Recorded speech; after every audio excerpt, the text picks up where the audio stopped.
State that gets on the scoreboard first. But out of nowhere, before you can say kibbles and bits, comes a hairy four-legged intruder. The stray dog, which somehow managed to make it past security and onto the field, delayed the game for several minutes before it was finally captured. The scene offered comic relief for some. Stallings, though, who would prefer to see only one barker out on the field, is not amused. But yeah, he was getting angry at that dog. I think wanting to get him off the field as quick as possible. He walked out there. Coach Stallings was like that, though. I like Coach Stallings because he, and I know everybody that knows him, he likes to take control of things.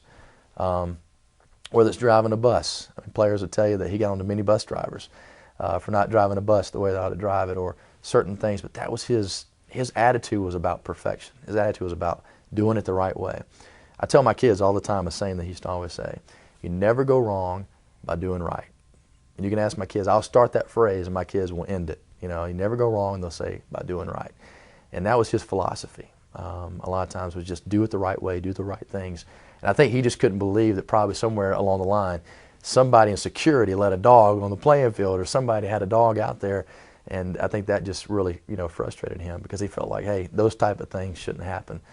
But that was a funny moment there at the Citrus Bowl in Orlando.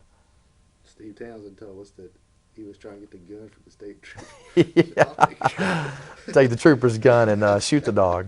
How that dog got on the field was the biggest question. We hadn't figured that one out yet, but that was quite an experience when he came out there on the field. I remember, they chased him for a while. All the groundskeepers were running him, and the referees were running him, and Coach Stallings was really irritated because we were driving down the field to possibly score and go ahead, and it was a big drive for us. And I remember after he took about all he could take, he looked out there and he said, hey, man, quit chasing the dog. You don't chase a dog that don't know you. He said, you call him. So you see a lot of pictures around campus where Coach Stallings knelt down calling that dog over there to him. And I remember him saying, he's calling him by dog. He's calling him, hey, dog, come here, dog. And I remember Gerald Jack, who was Coach Stallings, what football operations is now, and I remember him saying, you know what, maybe we can get a hot dog and get him to come over here. And Coach Stallings said, where are you going to get a hot dog? And Gerald looked at me and said, well, we are at a football game with, they're selling hot dogs in the concession stand. I remember in that